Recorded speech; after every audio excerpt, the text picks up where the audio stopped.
Bouh. Bah, faut arrêter de faire peur là comme ça là, on n'est plus à Halloween là, maintenant c'est le Christmas time les mecs. Le Christmas time, vous savez ce que c'est, le Papa Noël. Ça vous a pas fait peur hein? Ouais. Bon.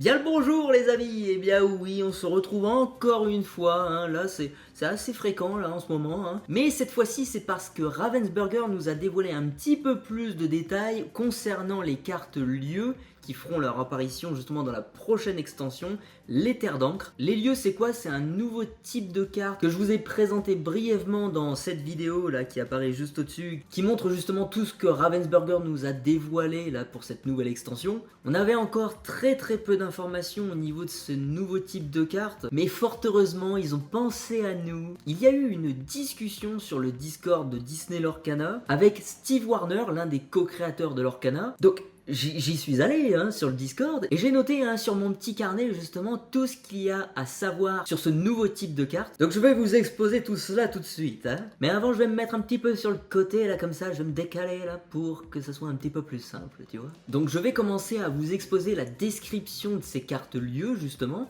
et tout d'abord les similitudes qu'il y a avec les autres cartes. Comme vous pouvez le remarquer, les lieux ont une couleur d'encre, donc par exemple sur cette carte c'est l'améthyste. Ils ont comme sur les autres cartes un coup d'encre forcément. Et troisième point, elles peuvent être ancrables ou non. Donc c'est la même chose que les autres cartes qu'on connaît déjà hein, au niveau des glimmers de personnages ou d'objets ou de chansons. Ensuite on va regarder les similitudes qu'il y a avec les autres cartes de personnages. Donc par exemple sur cette carte lieu qu'on connaît, vous voyez le chiffre qui est à droite, donc que vous connaissez forcément parce que vous l'avez également sur les cartes de personnages. C'est la volonté, c'est-à-dire le nombre de dommages qu'il faut lui infliger pour pouvoir le bannir. Donc comme ils ont une volonté, en fait les cartes lieux peuvent être défiées et bannies. Ensuite il y a un autre élément sur la carte que l'on connaît déjà et pour le coup il est légèrement différent, c'est cet éclat de l'or qu'il y a juste en bas à droite.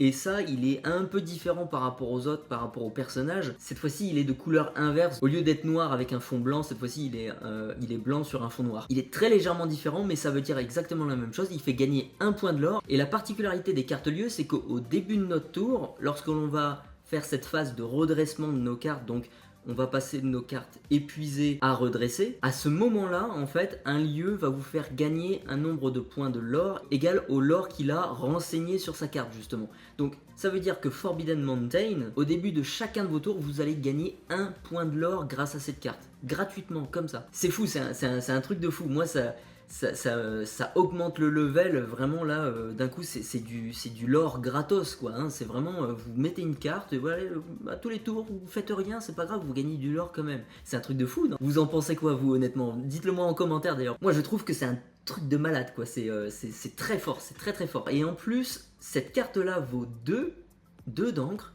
donc les decks aggro ils vont s'amuser à mettre cette carte là, ça va être un massacre, ça va être très difficile de gérer ce truc là, plus les personnages, plus les machins, enfin ça va être très compliqué. Maintenant on va voir la différence qu'il y a avec les autres cartes cette fois-ci, et pour le coup on a un chiffre qui est en bas à gauche là, que l'on ne connaît pas encore, hein. Ce fameux logo avec le chiffre 1 à l'intérieur, et bien il s'agit tout simplement du coût d'encre qu'il faut payer pour déplacer un personnage sur le lieu. Car oui, les personnages peuvent se déplacer dans ces lieux-là, et ça confère un bonus ou ça fait une capacité. On va voir avec le fameux Peter Pan juste après, justement. Il a une capacité qui joue avec ça, avec les lieux. Donc voilà, il faut payer pour pouvoir déplacer ces personnages dans ces cartes. Et une autre différence par rapport aux autres cartes, hein, vous l'avez de toute façon déjà remarqué, hein, sinon vous êtes aveugle, c'est que en fait vous avez la carte qui est en format paysage. Et en fait, pourquoi ils ont fait ça? C'est parce que tout simplement, un lieu arrive déjà épuisé sur notre board. Vous ne pourrez pas mettre en jeu une carte lieu qui est redressée. C'est pas possible. En fait, dès que vous allez jouer ce lieu, vous allez être obligé de la jouer épuisée. C'est la règle qui veut ça, c'est comme ça. Ça signifie que les personnages adverses vont pouvoir défier ce lieu. C'est pour ça qu'on a un design de carte qui est allongé. Et on a une autre information qui dit qu'on peut jouer le nombre de lieux qu'on veut et plusieurs mêmes lieux. C'est-à-dire, vous pouvez avoir plusieurs lieux identiques en jeu et en même temps. C'est exactement ce qu'on a avec les personnages, les objets, c'est qu'en fait on peut avoir deux bêtes identiques, la même carte, on peut les mettre x4 sur le board. Ça va pas gêner. Il n'y a pas cette règle des légendes que l'on a dans Magic, où on peut mettre, si c'est une créature légendaire dans Magic, on peut en mettre qu'une seule et pas plus. Si vous en mettez 2, vous devez en sacrifier une. Là, c'est pas le cas dans l'Orcana, on peut mettre plusieurs bêtes, plusieurs belles, plusieurs sissous sur le board, on peut en avoir 4 parce que c'est limité à 4 exemplaires. Pour les lieux, c'est la même chose, on peut en mettre 4 exemplaires de chaque sur le board en même temps, ça posera pas de problème. La seule contrainte en effet, c'est ce que je viens de vous dire juste avant, c'est qu'on est limité à 4 exemplaires de chaque carte dans notre deck. Et à 2 encres différents dans chaque deck, donc voilà, vous connaissez la musique. J'aimerais bien qu'il y ait la possibilité un jour de pouvoir faire des decks avec plus que 2 couleurs, ça serait cool, hein, ça serait super cool ce truc là. Maintenant on va voir comment un personnage va se déplacer dans ces lieux là. Donc comme je l'ai dit un petit peu plus tôt, pour déplacer un personnage sur cette carte lieu, il faut payer son coup d'encre à gauche de la carte. Là en l'occurrence Forbidden Mountain, ça sera un encre qu'il faudra payer pour par exemple déplacer Peter Pan sur cette carte. Deuxième information, et ça c'est très très fort, c'est que on sait que les personnages maintenant peuvent se déplacer dès qu'ils rentrent en jeu. Donc ils n'ont pas l'obligation de sécher, on peut payer le coup d'encre du lieu pour mettre son personnage qui vient d'arriver en jeu sur le lieu. Troisième information, le déplacement vers un lieu n'épuise pas le personnage, il ne l'épuise pas, ça c'est génial. Il reste vertical et peut toujours partir en quête, défier et chanter même, c'est vraiment très très fort. Quatrième information, lorsqu'un personnage est dans un lieu, sa carte est placée sous la carte lieu. Comme à la petite animation vous la présentez. C'est bien foutu, hein? Encore une autre information, c'est que les personnages peuvent être que sur un seul lieu à la fois. Forcément, hein, parce que sinon ça serait quand même un peu cheaté. Le mec il se dédouble comme ça là. Encore une autre information, c'est qu'il n'y a pas de limite de nombre de personnages dans un lieu. Vous pouvez mettre 30, 40, 50 personnages sur un lieu. J'imagine bien les mecs en tournoi qui vont mettre une dizaine de personnages là dans un lieu, là dans Forbidden Mountain, et ils vont tous faire la teuf là-dedans, là, tout. Ça va réellement faire une montagne le truc.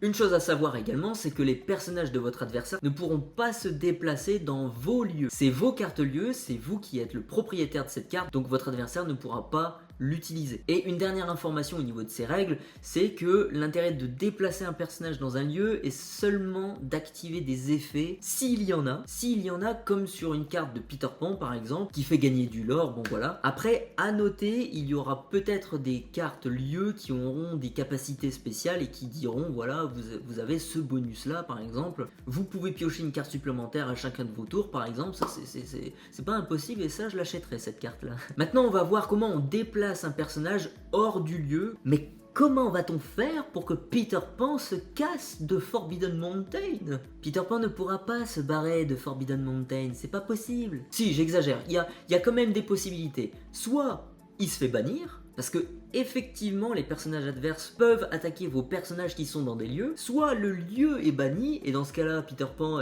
il a plus de baraque, et donc du coup il est tout seul, hein, comme ça. Ou soit Peter Pan se déplace dans un autre lieu. Ah bah si, en fait il peut se barrer finalement. Ah oui.